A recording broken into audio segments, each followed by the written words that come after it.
Hello friends, अगर आप मेरे पिछले 3 वीडियो अगर आप रिस्क रिवॉर्ड पे देख चुके हो तो फिर आपके लिए ये वीडियो बहुत काम का है। इस वीडियो में मैं आपको ये कैलकुलेट करके बताऊंगा कि किस तरह से हम हमारे अंदर से जो फियर है, जो ये डर हो जाता है, या हम जब पेपर ट्रेड कर रहे होते हैं तो हमें प्रॉफिट होता है, बट जब हम पेपर ट्रेड नहीं कर रहे होते तो हमें लॉस होता है।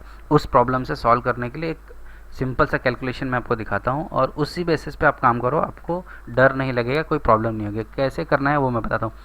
एग्जाम्पल के तौर पर मान लो कि हमारे पास 1 लाख का कैपिटल है और अगर 1 लाख का कैपिटल मैंने पूरा का पूरा अगर एक ही ट्रेड में लगा दिया और कहीं मुझे 30 to 40% का लॉस हो गया, तो जैसा कि हमने यहाँ पर देखा हुआ था कि 30 to 40% का लॉस होना मतलब मेरा कैपिटल 30,000 से 40,000 रुपये उड़ गया है, मेरे उसी ट्रेड में उड़ गए। तो मुझे 60,000 रुपये से ट्रेड लेना पड़ेगा, या मुझे 40,000 रुपये से ट्रेड लेना पड़ेगा, या 70,000 रुपये से ट्रेड लेना पड़ेगा। और तो मेरा एफर्ट कितना बनता है, एफर्ट मुझे ज़्यादा लेना पड़ेगा।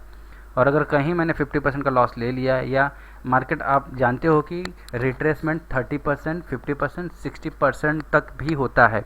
और 50 to 60% का जो रिट्रेसमेंट होता है, रिट्रेसमेंट का मतलब क्या होता है, मार्केट ऊपर गया उसके बाद थोड़ा सा नीचे आता है। तो मोस्टली देखा गया है कि वो 50 to 60% डिस्काउंट होने आता है और वहाँ से वापस ऊपर जाता है। तो आप ये समझ के चल लो कि आपने 1 लाख रुपये डिप्लॉय किया हुआ है और 1 लाख डिप्लॉय किया, मान लो इस पोजीशन पे आपने 1 लाख डिप्लॉय किया और 1 लाख एंट्री करते ही वो 40 या 50% नीचे आ गया। तो आप देख रहे हो आपका जो 1 लाख रुपया है उसमें आपको लॉस दिखने लगेगा, 50,000 का लॉस दिखने। क्या आपको लगता है आप रोक पाओगे? आप नहीं रुकोगे, आप एग्जिट ले लोगे। जबकि यही पॉइंट होता है जहाँ से लोग एंट्री करते हैं, या 60% यहाँ पे एंट्री करते हैं, जिसको हम गोल्डन रेशियो बोलते हैं। अगर आप फिबोनाची के बारे में जानते हो तो आपको ये पता होगा कि 50 और 60 का जो रेशियो है इसका रिट्रेसमेंट का, वो गोल्डन रेशियो, यानी मैक्सिमम लोग 50 to 60% पे बाय कर रहे होते हैं। जब भी ऐसा रिट्रेसमेंट होता है तो लोग वहाँ पे एंट्री करते हैं और आप यहाँ पे अपना 50% कैपिटल उड़ा के आपका दिमाग ब्लॉक करके बैठे हो। तो ऐसी पोजीशन में कैसे बचा जाए? तो इसके लिए क्या है, आपके लिए एक सिंपल सी चीज़ मैं बताऊंगा, सिंपल सा फॉर्मूला बताऊंगा, सिंपल सा कैलकुलेशन बताऊंगा, उससे आपका ये प्रॉब्लम सॉल्व हो जाएगा। आपको क्या करना है, जब भी आपके पास 1 लाख रुपए हैं तो आपको 1 लाख रुपए कभी भी एक साथ नहीं लगाने, क्योंकि मैंने अभी बताया आपको कि वो रिट्रेस करने आएगा ही आएगा 50-60% पे, और वहाँ पे बाइंग पोजीशन होती है। तो जब बाइंग पोजीशन में आपको आना है तो आप 1 लाख अगर डाल दिए हो तो आपको रिस्क कितना दिख रहा है, 50,000। आप पैनिक हो जाओगे ना। तो हमें क्या करना है, हमें पैनिक होने से बचना है। तो हमारा दिमाग सही चलेगा कि भाई कोई इशू नहीं है। अगर अब मैं इसको आपको समझाता हूँ। अगर 1 लाख कैपिटल हमने लगाया हुआ है, डाला हुआ है अकाउंट में, और हम सिर्फ लगा रहे हैं 10,000 रुपया, तो हमें लॉस कितने का दिख रहा है, 5,000 रुपये का। अगर आपके पास 1 लाख रुपया है तो आप 5,000 तक रुक सकते हो, आपको कोई दिक्कत नहीं होगी, कोई डर नहीं लगेगा।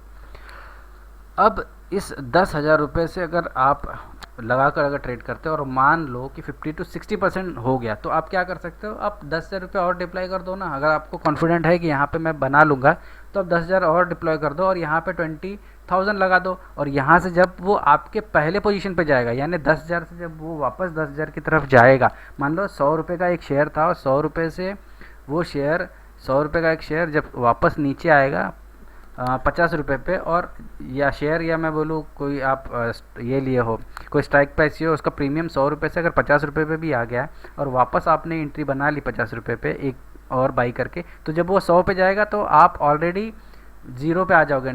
जीरो पे नहीं, आप प्लस में आ जाओगे, क्योंकि आपने जो चीज़ 50 की खरीदी है वो 100 की हो गई है, और जो 100 वाला है वो अब और प्रॉफिट देने के लिए तैयार है। तो इस तरह से आप उसमें आराम से प्रॉफिट बना लोगे। तो वहाँ पे एक एवरेजिंग कर लो, या तो क्या करो, आप सबसे पहले डिफाइन कर लो कि मैं 10,000 पे कितना लॉस देने वाला हूँ, सिर्फ 1,000 रुपये का रिस्क मुझे लेना है, इससे ज़्यादा मैं दूंगा नहीं। तो जब आप 10,000 पे सिर्फ 1,000 का रिस्क लेने वाले हो, तो अब आप क्या करो, लॉट साइज डिसाइड कर लो।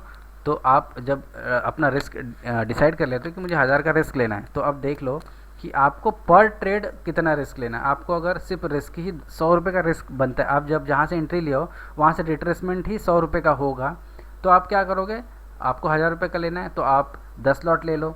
10 लॉट ले लोगे तो एक ट्रेड में आपको अगर 100 रुपये का भी लॉस हुआ तो आपको 1,000 रुपये का ही लॉस होगा, तो आप 10 लॉट ले सकते हो। मान लो उसी जो भी आपने शेयर या स्टॉक बाई किया है उसमें आपको ऐसा दिख रहा है कि जो भी प्राइस है वो जब नीचे जाएगा तो आपको रिस्क कितना हो जाएगा, 500 रुपये का रिस्क हो जाएगा। तो आपको लॉट साइज़ कितनी रखनी है, 2 लॉट साइज़। देख रहे हो, जब आपको रिस्क 100 रुपये का दिख रहा है, यानी जहाँ भी आपने एंट्री बनाई है वहाँ से नीचे जाने के बाद अब अगर आपको उस एक लॉट में 100 रुपये का रिस्क हो रहा है तो आपको आपको कितनी क्वांटिटी लेनी है, 10 लॉट ले लेना है, यानी 10 क्वांटिटी ले लेनी है। लेकिन अगर आप जहाँ से एंट्री बनाए और वहाँ से नीचे जाने के बाद आपको 500 रुपये का लॉस होगा तो आपको कितनी क्वांटिटी लेनी है, सिर्फ 2 लॉट लेना है। तो 2 लॉट लोगे तो 500 और 500 कितना गया, आपका 1000 ही गया ना। तो इस तरह से अगर आप ट्रेड बनाओगे तो आपको डर नहीं लगेगा, क्योंकि आपको पता है क्या जाएगा, 1000 रुपये जाएगा, मेरे 10,000 में से कितने जाएंगे, 1000 रुपये भी जाएंगे। तो इस तरह से अगर आप लॉट साइज़ को मैनेज कर लेते हो तो आपको डर ही नहीं लगेगा ना। आपको क्या डर है, 1 लाख रुपये में 1000 रुपये देना डर लगेगा क्या, नहीं लगेगा ना। जब ये 10 से 20 दिन आप कंटिन्यू यही करो बस। अगर आपने 20 दिन भी ये चीज़ फॉलो कर ली तो 20 दिन में अगर आप 1000 रुपये का लॉस ले रहे हो और 20,000 का प्रॉफिट ले रहे हो, 2000 का प्रॉफिट ले रहे हो, तो आप ऑलरेडी कितना बना चुके हो, आप सोच लो, आप कैलकुलेट कर लो कितना बना चुके हो आप।